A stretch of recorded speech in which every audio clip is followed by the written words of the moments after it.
Primary TET 2022 প্রাথমিক শিক্ষক নিয়োগ প্রক্রিয়ায় দ্বিতীয় তথা একেবারে নতুন প্যানেল প্রকাশ করতে বলল কলকাতা হাইকোর্ট।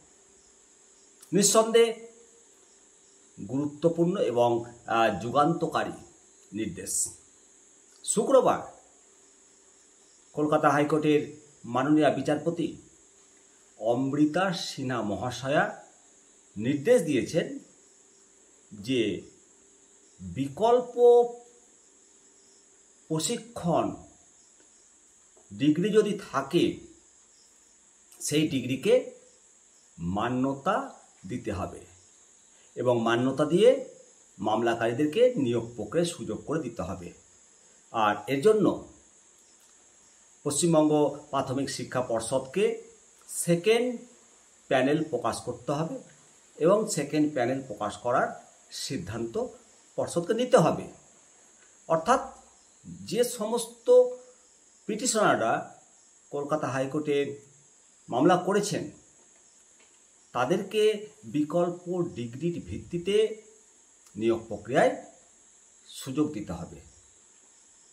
ঘটনার সূত্রপাত কয়েকজন চাকরি প্রার্থী যাদের দুই ধরনের ডিগ্রি ছিল, বিএডও ছিল আবার ডিএলএডও ছিল। তারা আগে যে ডিগ্রি দেখে আবেদন করেছিল সুপ্রিম কোর্টের নির্দেশে তা বাতিল হয়ে গেছিল। অর্থাৎ বিএড ডিগ্রি দেখিয়ে আবেদন করেছিল, তাদের সেই ডিগ্রি সুপ্রিম কোর্ট বাতিল করে দেয়। এখন বিকল্প ডিগ্রি অর্থাৎ ডিএলএড, এই সমস্ত চাকরি প্রার্থীদের বিএড এবং ডিএলএড দুটোই ডিগ্রি রয়েছে। এই বিকল্প ডিগ্রির ভিত্তিতে নিয়োগ প্রক্রিয়াতে অংশ নিতে পর্ষদের কাছে এই চাকরি প্রার্থীরা আবেদন করেছিল। এবার কলকাতা হাইকোর্ট সেই আবেদন মঞ্জুর করল। বিএডের প্রশিক্ষণ রয়েছে, আবার ডিএলএডেরও প্রশিক্ষণ নেওয়া হয়েছে। এমন বহু প্রার্থী 2022 সালের প্রাথমিক টেট পরীক্ষায় যখন ফর্ম ফিল আপ করেছিল তখন তারা শুধুমাত্র বিএড ডিগ্রিটাই লিখেছিল। আর সেই জন্য একটা জটিলতা সৃষ্টি হয়েছিল পর্ষদে, কারণ সুপ্রিম কোর্ট 2023 সালের একটা অর্ডারে বিএড যাদের ছিল তারা প্রাথমিকের নিয়োগ প্রক্রিয়াতে অংশগ্রহণ করতে পারবে না বলে রায় দিয়েছিল। এদিকে গত জুলাই মাসে সুপ্রিম কোর্টের এই সংক্রান্ত জটটাও কেটে যায়।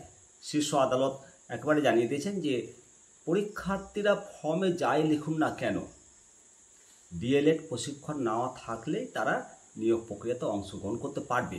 অর্থাৎ যারা বিএড লিখেছিল সেটা কোনো ফ্যাক্টর না, তাদের যদি ডিএলএড সার্টিফিকেট থাকে তাহলে তারা নিয়োগ প্রক্রিয়ায় অংশগ্রহণ করতে পারে। এটা থেকে তাদেরকে বাদ দেওয়া যাবে না। 2022 সালের টেট পরীক্ষায় 12,000 পদে নিয়োগ হয়েছিল, নিয়োগ প্রক্রিয়া শুরু হয়েছিল। সেই নিয়োগ প্রক্রিয়ায় অংশগ্রহণ করেন বহু পরীক্ষার্থী। সুপ্রিম কোর্টের রায়ের ফলে পরীক্ষার যে ফর্ম সেখানে বিএড লেখা ছিল, এর ফলে সেই সমস্ত পরীক্ষার্থীদেরকে পর্ষদ বাইরে রেখে নিয়োগ প্রক্রিয়া শুরু করে। এর ফলে পর্ষদের এই সিদ্ধান্তকে বিরোধিতা করে তারা কলকাতা হাইকোর্টে দ্বারস্থ হন। হাইকোর্ট রায় দিয়েছিল মামলাকারীদের পক্ষে। আদালত বলেছিল যেহেতু পরীক্ষার্থীদের ডিএলএড প্রশিক্ষণ রয়েছে তাই তাদের ফর্মগুলোকে ডিএলএডে পরিবর্তন করে নেওয়া হোক, এতে কোনো তো অসুবিধা নেই। কিন্তু পর্ষদ সেই নির্দেশ মানেনি। হাইকোর্টের সেই রায়কে চ্যালেঞ্জ করে সুপ্রিম কোর্টে গেছিল পর্ষদ। তাদের যুক্তি ছিল প্রাথমিকে ডিএলএড বাধ্যতামূলক, সে কথা জানা সত্ত্বেও পরীক্ষার্থীরা ফর্মে বিএড লিখেছে, তারপরেও তাদের সুযোগ দেওয়া হবে কেন?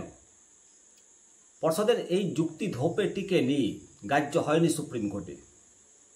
কেননা কোনো চাকরি প্রার্থী ইচ্ছাকৃত ভুল করবে না। তাদের দাবি মান্যতা দিয়েছে দেশের সর্বোচ্চ আদালত। এবং তাদের পর্যবেক্ষণ, কোর্টের পর্যবেক্ষণ যে বিকল্প প্রশিক্ষণ, বিকল্প ডিগ্রি যাদের আছে তাদেরকে পর্ষদ খুব তাড়াতাড়ি মান্যতা দিক, তাদেরকে নিয়োগ প্রক্রিয়ায় অংশগ্রহণ করার সুযোগ দিক। 2022 সালের স্কুল শিক্ষক হিসেবে, প্রাথমিক স্কুল শিক্ষক হিসেবে তাদের যে নিয়োগ প্রক্রিয়া, সেকেন্ড প্যানেল প্রকাশ করতে হবে এবং সেকেন্ড প্যানেল প্রকাশ করার নির্দেশ দিয়েছে কলকাতা হাইকোর্টের মাননীয় বিচারপতি অমৃতা সিনহা মহাশয়। গত শুক্রবার বিচারপতির নির্দেশ যে বিকল্প ডিগ্রিকে মান্যতা দিয়ে মামলাকারীদেরকে নিয়োগ প্রক্রিয়ায় অংশগ্রহণ করার সুযোগ খুব তাড়াতাড়ি করে দিতে হবে এবং তাদেরকে নিয়োগের ব্যবস্থা করে দিতে হবে। যাই হোক, এই রায় নিঃসন্দেহে বহু পরীক্ষার্থী যারা বিএড লিখে ফর্ম ফিল আপ করেছিল তাদের চাকরির দরজা খুলে গেল। সামান্য একটু কারণে, ভুল বোঝাবুঝির কারণে এই সমস্ত পরীক্ষার্থীদেরকে আদালতে হন্যে ছুটতে হলো, তাদের গাঁটের পয়সা খরচ করতে হলো। হাইকোর্ট তাদের পক্ষে রায় দিয়েছিল, কিন্তু সেই রায়কে বানচাল করার জন্য সুপ্রিম কোর্ট যেতে হয়েছিল পর্ষদকে। সেখানেও পর্ষদ হেরেছে, রাজ্য সরকার হেরেছে। সত্যের জয় আছে, আদালতের প্রতি জনগণের আস্থা আছে। আদালত আছে বলেই সাধারণ মানুষের ন্যূনতম চাহিদা, ন্যূনতম রুটি রুজির সুযোগ সুবিধা থেকে কেউ বঞ্চিত করতে পারে না। তবে সেই রায় পেতে অনেকটা পথ হয়তো হাঁটতে হয়। আজকে এই সমস্ত পরীক্ষার্থীরা সেটা করে দেখালো। তবে এখন এদের নিয়োগটা কত তাড়াতাড়ি পর্ষদ দেয়, পুজোর আগে নিয়োগটা দেওয়ার ব্যবস্থা করুক পর্ষদ, পর্ষদের ওপর এই আশা ভরসা রাখছি।